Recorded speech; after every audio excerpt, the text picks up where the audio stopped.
kita simak terlebih dahulu berikut ini paparan dari Bapak Dr. Taat Setiawan STMT, Kepala Balai Konservasi Air dan Tanah untuk menyampaikan materinya. Silakan Bapak. Terima kasih yang saya hormati Bapak Direktur PDAM, kemudian Bapak Sekretaris Daerah Kota Depok, kemudian Bapak anggota DPRD dari Kota Depok, kemudian rekan-rekan narasumber, serta para hadirin yang berbahagia. Izinkan saya untuk memaparkan presentasi saya terkait dengan tema seminar kali ini, yaitu bahaya penggunaan air tanah yang berlebihan. Sebelumnya saya luruskan dulu, ini saya dari Balai Konservasi Air Tanah. Jadi Balai Konservasi Air Tanah ini berada di bawah Badan Geologi Kementerian Energi dan Sumber Daya Mineral. Jadi bukan dari Dinas ESDM Provinsi Jawa Barat. Jadi kami dari Kementerian Energi dan Sumber Daya Mineral. Baik, terima kasih. Kita mulai. Terkait dengan materi ini kami akan ada beberapa outline. Yang pertama adalah pendahuluan. Terima kasih Pak. Kemudian permasalahan air tanah saat ini, kemudian pentingnya pengelolaan air tanah serta konservasi air tanah di Cekungan Air Tanah Jakarta. Jadi Balai Konservasi Air Tanah ini adalah wilayahnya di Cekungan Air Tanah Jakarta. Next. Seperti kita ketahui bahwa sebagian besar air di permukaan bumi adalah air asin. Kemudian 2,5%-nya adalah air tawar. Kemudian dari 2,5% ini 30% dari 2,5% ini adalah air tanah fasenya. Selain itu fasenya adalah fase padat, sehingga sekitar 1% air tanah adalah penyusun air di permukaan bumi ini. Jadi jumlahnya relatif sedikit, sangat sedikit dibanding sumber daya air lainnya. Kemudian air 99% di permukaan bumi ini tidak bisa digunakan, hanya sekitar 1% yang bisa digunakan oleh kehidupan manusia. Next. Ini adalah siklus air, mungkin nanti dijelaskan oleh Pak Fajar Lubis, di mana air ini adalah suatu siklus yang sifatnya adalah terbuka. Air hujan jatuh, sebagian menjadi air permukaan dan sebagian menjadi air tanah. Next. Air tanah definisinya adalah semua air yang berada di bawah permukaan tanah dalam keadaan jenuh. Jadi kalau kita lihat sumur gali, nah itu batas air zona jenuh dan tidak adalah di permukaan air pada sumur gali tersebut. Di bawah muka air itu adalah zona jenuh, namanya air tanah. Di atasnya adalah air, namanya adalah air yang mengisi kelembaban tanah pada zona tidak jenuh. Next. Groundwater atau air tanah ini memiliki sistem yang multi-layer, artinya di bawah sana itu sistemnya berlapis-lapis. Ada yang di atas, kemudian dia namanya akuifer bebas, kemudian di bawah namanya akuifer tertekan, ada suatu lapisan yang kedap air gitu. Nah ini sifatnya berbeda. Ini biasanya orang-orang nyebutnya air tanah dangkal, ini adalah air tanah dalam gitu. Tapi dia sebetulnya bervariasi, tidak hanya vertikal tapi secara lateral, secara spasial gitu. Di satu sisi dia sebagai unconfined, di sisi lain dia bisa semi confined ataupun confined. Maksud saya adalah tertekan, di satu sisi lain dia sifatnya tidak tertekan. Next. Kemudian permasalahan air saat ini adalah abad 21 ini adalah abadnya air. Abad 20 mungkin abadnya minyak, di mana perang antar negara disebabkan oleh minyak, tapi sekarang abadnya air. Meningkatnya populasi, pemanasan global, kontaminasi ini tentunya terjadi degradasi lingkungan air tanah, sehingga terjadi dalam tanda petik adalah perang air. Air tanah berubah menjadi sumber daya yang habis pakai, menjadi sumber daya yang sifatnya harus didaur ulang. Karena apa? Karena lebih dari sepertiga populasi manusia ini menggantungkan pada air tanah. Next. Kita lihat sumber air minum di Indonesia secara keseluruhan dari GWSP 2021 menyebutkan bahwa air tanah ini 46% menyumbang untuk air minum.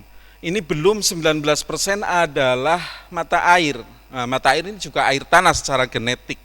Apabila digabungkan ini menjadi sekitar 65%. Jadi 65% sumber air minum adalah air tanah. Sisanya dari sumber lain seperti ada air dalam kemasan, kemudian sungai dan danau, tapi air dalam kemasan juga sebagian besar ngambil dari air tanah.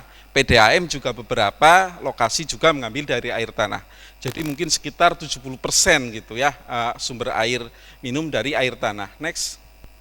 Ini adalah Jakarta. Untuk Jakarta ini cakupan layanan Pamjaya ini sekitar 60%. Ini belum termasuk kebocoran. Kebocoran itu biasanya sekitar 20%.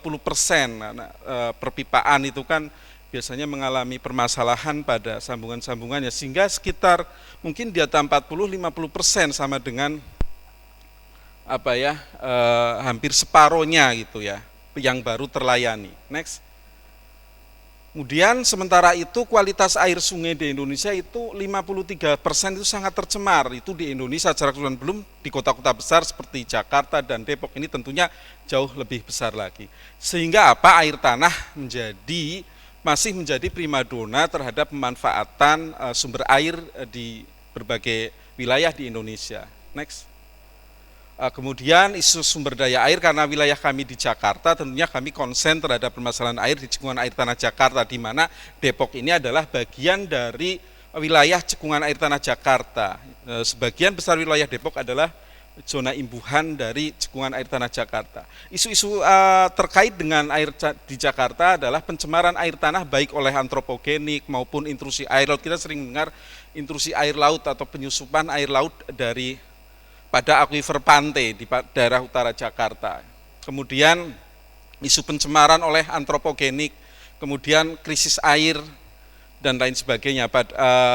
Selain itu juga ada isu lanjutan dari air tanah terkait air tanah yang sering dihubung-hubungkan oleh berbagai pihak, yaitu adanya amblesan tanah.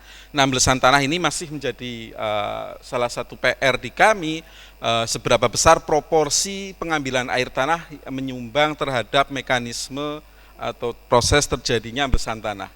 Ini terlihat muka air laut di bagian utara Jakarta ini lebih tinggi daripada muka daratan. Kemudian terjadi amblesan tanah di daerah Ofleh ini turun sekitar 90 cm.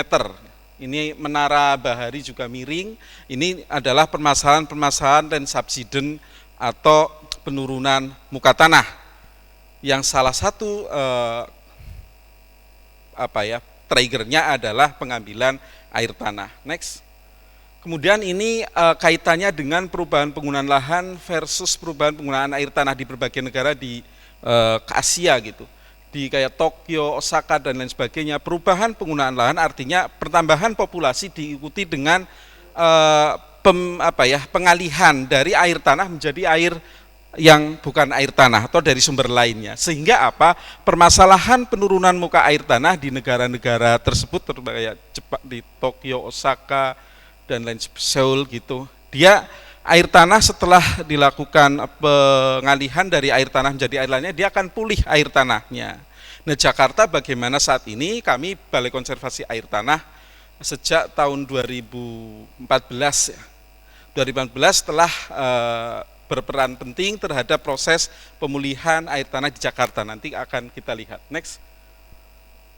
Ini adalah permasalahan, sering kita lihat daerah imbuhan dan lepasan, apalagi Depok ini adalah daerah imbuhan air tanah, di mana daerah imbuhan air tanah adalah input dari sistem air tanah yang ada secara regional, baik di Jakarta maupun Jakarta dan sekitarnya.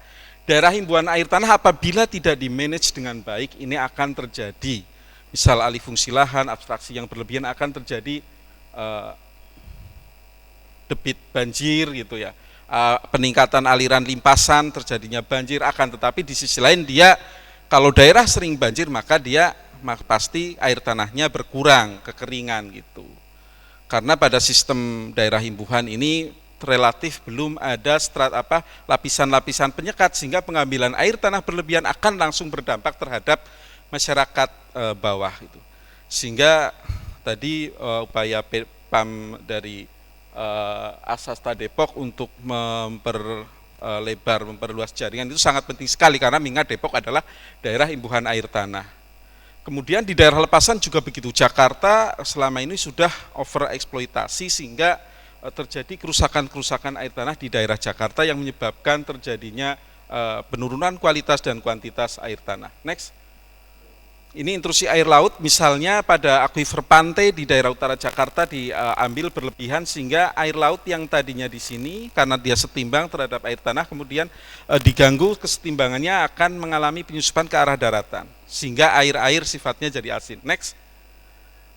Kemudian apa tindakan kita? Tindakan kita tentunya terkait dengan fokus kami adalah pengelolaan air tanah.